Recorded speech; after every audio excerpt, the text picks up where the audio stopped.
कक्षा 7वीं, विषय हिंदी, जन शिक्षण संकुल की तरफ से आप सबका स्वागत है। तो विद्यार्थी मित्रों, हमारा नया पाठ शुरू हो रहा है मालव जी फौजदार। मालव जी फौजदार है, उसके अंदर जो पात्र बताए गए हैं, एक तो शिवाजी है, एक तो मालव जी है, तानाजी है और उसका दरबार है। ये उसके पात्र बनाए गए। यह पाठ में हमें यह सिखाया जाता है कि जो बालक है एक मालव जी नाम का, तो वो जो बालक की को उसकी निर्भरता, उसका प्रतिज्ञा पालन और उसका कर्तव्य और उसका मातृ प्रेम क्या है, यह उसको प्रस्तुत किया गया है।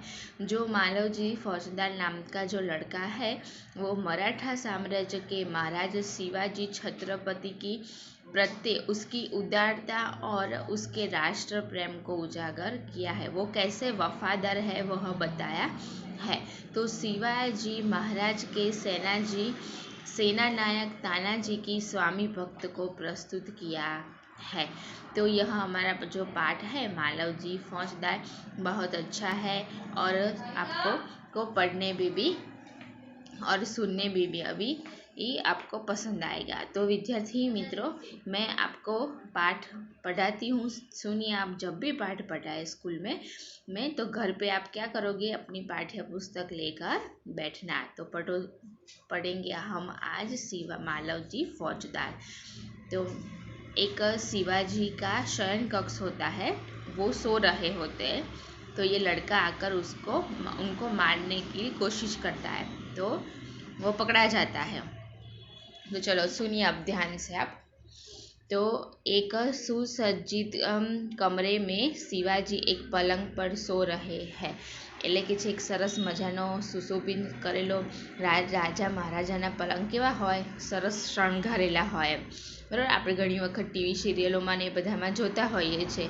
તો કહે છે કે એમનો જે પલંગ હોય છે, એ પલંગ ઉપર મહારાજ સૂઈ ગયેલા હોય છે।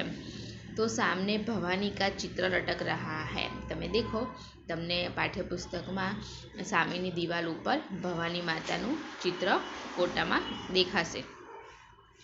तो એટલે કે છે કે पारसी किशोर आयु का એટલે કે નાની ઉંમરનો मालवजी हाथ में नंगी तलवार लिए हुए शिवाजी की हत्या करने के लिए तत्पर है। तो શું કહે છે કે એ જે છોકરો હોય છે માલવજી, એના હાથમાં ખુલ્લી તલવાર હોય છે, એ લઈ અને એને શિવાજીની હત્યા કરવા માટે તત્પર ઊભો હોય છે, એને મારી નાખવા માટે આવેલો હોય છે। तो शिवाजी एक भयानक स्वप्न देखकर अचानक आंखें मलते उठ बैठते हैं। એટલે કે એમને અચાનક કોઈ આમ સપનું આવ્યું હોય અને અચાનક આંખ ખુલી ગઈ હોય તો એ ખોલીને શું થાય છે, એકદમ બેઠા થઈ જાય છે। मालवजी उन पर वार करता है। એટલે કે છે કે માલવજી જે હોય છે એ એના ઉપર શું કરે, એના ઉપર वार કરવા જાય છે, તરત જ તાનાજી આવીને એનો હાથ પકડી લે છે। पीछे से तानाजी आकर उसका हाथ पकड़ लेते हैं। એટલે કે તાનાજી આવીને એનો શું કરે છે, હાથ પકડી લે છે। शिवाजी प्रेम भरी दृष्टि से तानाजी की ओर देखते हैं। એટલે શિવાજી શું કરે છે એની ઉપર પ્રેમ ભરી નજર રાખીને એની સામે જોતા હોય છે। શિવાજી આશ્ચર્ય કરતે હોય तुम कौन हो बस। એટલે એને કહે છે કે શિવાજી એકદમ આશ્ચર્યજનક થઈને કહે છે કે તું કોણ છે બેટા। બાલક કહે છે વીરતાપૂર્વક मेरा नाम मालवजी है। એટલે એ હિંમતને સાહસપૂર્વક શું કહે છે કે મારું નામ માલવજી છે। तो शिवाजी गंभीर स्वर में मालवजी जानते हो इस अपराध के लिए तुम्हें क्या दंड भोगना होगा। એટલે પછી શિવાજી એને કહે છે કે બેટા તને ખબર છે તું આ જે ગુનો કર્યો છે એના માટે તને શું સજા મળશે, તને ખબર છે। માલવજી એમ કહે છે નિર્ભરતાપૂર્વક મૃત્યુ, એટલે ડર વગર કહે છે કે કંઈ નહીં થાય, કે શું થશે, મૃત્યુ થશે। शिवाजी मृत्यु दंड पाने से पहले तुमको मुझे एक बात बतानी होगी। એટલે શું કહે છે કે મૃત્યુ દંડ મળે એની પહેલાં તારે મને એક વાત જણાવવાની રહેશે। તો માલવજી કે વહ ક્યાં। એટલે માલવજી કહે છે કે શું। शिवाजी કહે છે तुम्हारी बातों और चाल ढाल से કે જાન પડતા હૈ કે તુમ વીર પુત્ર હો. એટલે પછી શિવાજી મહારાજ હોય છે એને એમ કહે છે કે તારી ચાલ ચલત, તારે ચાલવાનું અને એ બધા ઉપરથી એવું માલુમ પડે છે, એટલે કે એવી ખબર પડે છે કે તારું શું છે, તું એક કોનો છોકરો છે, એક વીરપુત્રનો છોકરો હોય એવું અમને લાગે છે. सत्यवादी हो, એટલે કે તું સાચો છે. इससे मुझे आशा है कि तुम झूठ नहीं बोलोगे, એટલે કે મને તારા ઉપર વિશ્વાસ છે કે તું ખોટું બોલીશ નહીં. માલવજી જો બાત સત્ય, એટલે કે જે વાત સાચી છે, ઉસે મેં અવશ્ય બતા દૂંગા, એટલે કે જે સાચું છે એ હું તમને ખરેખર બતાવી દઈશ, હું તમને કોઈ છુપાવીશ નહીં. શિવાજી કે છે युवक मुझे मार कर क्या मराठा साम्राज्य के मालिक बनना चाहते थे, એટલે કે છે કે મને મારીને તું મરાઠા સામ્રાજ્યનો માલિક બનવા માંગે છે. માલવજી કે નહીં, એટલે માલવજી ના પાડે છે. પછી શિવાજી કહે છે કે क्या मैंने तुम्हें कोई हानि पहुंचाने की चेष्टा की थी, એટલે પછી કહે છે કે મેં તને શું નુકસાન પહોંચાડ્યું છે. मैंने कभी राष्ट्र की प्रतिष्ठा पर धब्बा लगाया है, એટલે કે છે કે મેં કોઈ દિવસ આપણું જે રાષ્ટ્ર છે એની પ્રતિષ્ઠા એની શાન ઉપર કોઈ દિવસ કંઈ મુશ્કેલી આવી છે, કંઈ કલંક લગાવ્યો છે. માલવજી શું કહે છે, મહારાજ યહ સબ કુછ નહીં, એટલે શું કહે છે, મહારાજ ના આવું કશું નથી. તો પછી શિવાજી શું કહે છે, फिर तुम्हारे मन में क्या बात थी, એટલે કે તો તારા મનમાં શું વાત હતી. માલવજી કહે છે यदि आप पूछते ही तो सुनिए, માલવજી શું કહે છે કે તમે હવે જાણવા જ માંગો છો તો સાંભળો. मेरे पिता आपकी सेना में सिपाही थे, તો કે મારા પિતાજી તમારી સેનામાં કોણ હતા, સિપાહી હતા.